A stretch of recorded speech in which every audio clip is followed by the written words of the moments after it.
अहिल्यानगर जिल्ह्यातून शिर्डी परिसरातून एक धक्कादायक व खळबळजनक घटना समोर आली आहे।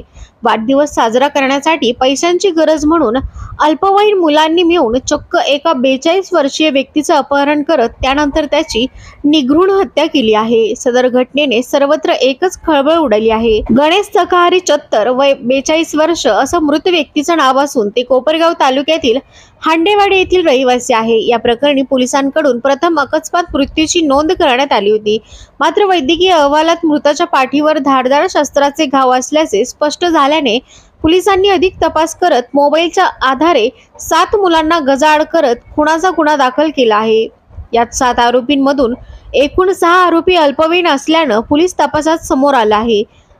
मयत गणेश चत्तर हे 8 जून रोजी सायंकाळच्या सुमारास बाहेर गेले होते, परंतु ते घरी आलेच नाही म्हणून कुटुंबियांनी शोधाशोध केली, पण काहीच माहिती मिळत नव्हती। मात्र दरम्यान काही दिवसांनी शिर्डीच्या नांदुर्की बुद्रुक गावाजवळील एका उसाच्या शेतात एक अज्ञात मृतदेह आढळून आला होता। याबाबत शिर्डी पोलिसांकडून अकस्मात मृत्यूची नोंद करण्यात आली होती। सदर मृत्यू प्रकरणी वैद्यकीय अहवालात मृताच्या पाठीवर धारदार शस्त्राचे घाव असल्याचे स्पष्ट झाले होते। पोलिसांनी तपासाची चक्रे फिरवत तांत्रिक विश्लेषण करून मोबाईल ट्रेकिंगच्या आधारे मृताची ओळख पटवत तो मृतदेह गणेश चत्तर यांचा असल्याचे स्पष्ट झाले। दरम्यान पोलिसांनी मयत इसमाचा मोबाईल क्रमांक ट्रॅक करून तो मोबाईल एका दुकानदाराकडे मिळून आला असून तो मोबाईल एका अल्पवयीन मुलाने 4,500 रुपयांना विकला असल्याची माहिती समोर आली असून त्या पैशातून या 7 मुलांनी वाढदिवसाची पार्टी केली असल्याची माहिती समोर आली आहे। सदर प्रकरणी 7 मुलांना ताब्यात घेतले असून पुढील तपास पोलीस करत आहेत। याबाबत डीवायएसपी शिरीष वमने यांनी अधिक माहिती दिली आहे।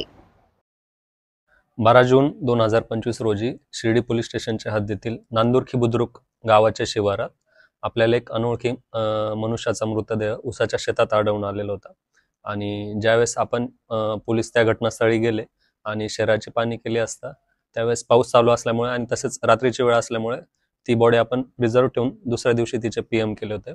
तर 13 जूनला जे आपण पीएम केले, या पीएम दरम्यान आपल्याला सदर मयताच्या अंगावर चाकूने जखमा केलेले स्टॅब वुंड्स आढळून आले। या अनुषंगाने शिर्डी पोलीस स्टेशनला BNS 194 प्रमाणे अकस्मात मृत्यू आपण दाखल केलेला होता।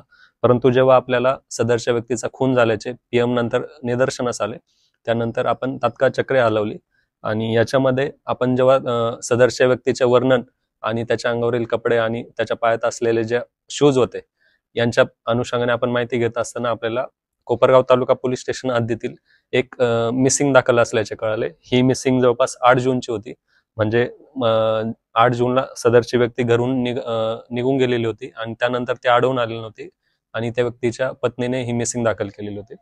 या अनुषंगाने जे नांदुर्की शिवारात जो मृतदेह आढळून आला आणि कोपरगाव तालुक्यातील मिसिंग हे मॅच झाल्यामुळे आपल्या तपासाला निर्णायक दिशा मिळाली आणि या दरम्यान आपण सदरच्या व्यक्तीचे मग टेक्निकल अनालिसिसच्या आधारे आणि फुटेज देखील प्राप्त केले होते। सदरचा व्यक्ती 8 जून रोजीच चासनळी गावाच्या शिवारात फिरताना दिसून आला होता, तसे त्याचे फुटेज देखील प्राप्त होते। या अनुषंगाने आपण तो व्यक्ती कुठे कुठे गेला याचा माहिती घेत असताना त्याने आपल्या पत्नीला देखील कॉल केलेला होता आणि त्यावेळेस तो श्रीरामपूरला होता असे आढळून आलेले होते। यानंतर आपण आणखी माहिती घेतली असता जेव्हा 12 जूनला संध्याकाळी 7 ते 8च्या आसपास त्याचा फोन बंद झाल्याचे आपल्याला लक्षात आले आणि यानंतर आपण त्या व्यक्तीची माहिती घेत गेलो। या दरम्यान आपण त्याचे CDR आणि इतर तांत्रिक माहिती घेतली आणि या आधारावर आपल्याला सदरचा व्यक्ती याचा खून झाल्याचे कळालेले होते आणि त्या अनुषंगाने आपण तपास केला। सदरच्या व्यक्तीचा मोबाईल आपल्याला एका अल्पवयीन मुलाकडे आढळून आलेला। आपण त्या अल्पवयीन मुलाला ताब्यात घेतले आणि त्याच्याकडे चौकशी केली असता त्याने त्याच्या काही मित्रांनी त्याला तो मोबाईल विकल्याचे निष्पन्न झाले। या दरम्यान मग आपण हे जे अल्पवयीन आरोपी होते तर ह्या गुन्ह्याची उकल करता करता आपल्याला यात जवळपास 7 आरोपी निष्पन्न झालेले आहेत। यापैकी 6 आरोपी अल्पवयीन असून एक त्याच्यातील आरोपी 18 वर्षाच्या वरील आहे आणि सदरच्या सर्व विधी संघर्षित बालकांना आपण ताब्यात घेतलेलं असून त्यांची मान्य बाल न्याय मंडळासमोर हजर केलेलं आहे आणि त्यांची अभिरक्षा देखील घेण्यात आलेली आहे। काय मोटिव्ह या सगळ्या घटनेमागे आढळून आले पोलीस तपास? ही जी घटना होती याच्यामध्ये सदरचा व्यक्ती राहत्याकडून शिर्डीकडे येत असताना मध्ये साकुरीच्या इथे सदरच्या मुलांनी त्याला लिफ्ट दिली आणि त्याला बस स्टँडवर सोडतो असे सांगितले होते। परंतु त्याच्यातीलच ते त्याला तिकडे बस स्टँडला न घेऊन जाता एका शेतात घेऊन गेले आणि ते तिथे सर्वजण बसले असता त्यांच्यात वादावादी झाली आणि या वादावादीच्या पर्यवसान त्याच्या मृत्यूमध्ये झालं. बॉडी जर बघितलं आपण एकदम डिकम्पोज झालेली होती, मग कशा तांत्रिक विश्लेषण पोलिसांनी केलं? जी आपण बॉडी पाहिली, बॉडी आपल्याला 12 तारखेला मिळालेली होती आणि सदरच्या व्यक्तीचा जो मृत्यू आहे तो आपल्याला तपासादरम्यान 8 तारखेला झाल्याचं कळालंय. तर जवळपास 4 दिवस ती बॉडी त्या शेतात पडून होती, पण तेथील शेतमालक आणि जे शेजारी त्यांना वास आल्यानंतर आपल्याला ती तसे मृतदेह असल्याची आपल्याला माहिती मिळालेली.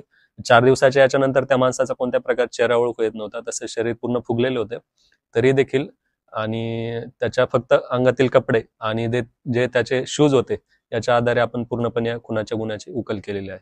जे 7 आरोपी आपण पकडले त्यात काही गुन्हे या आरोपींवर पूर्वी दाखल आहेत का आणि काय नेमकी त्यांची पार्श्वभूमी काय समोर आली का पोलिसांना? नाही, हे जे 7 आरोपी आहेत याच्यातील 6 जे अल्पवयीन विधी संघर्षित बालक आहेत यांच्यावर यापूर्वी कोणत्याही प्रकारची गुन्हेगारी पार्श्वभूमी नाही आणि हे सर्वजण राहत्यामधील जो चितळी रोड आहे या परिसरात राहणारे आहेत आणि जो एक आरोपी आहे त्याच्यावरती एक गुन्हा आहे यापूर्वीचा आणि त्याच्यावर आपण या अगोदर देखील कारवाई केलेली आहे.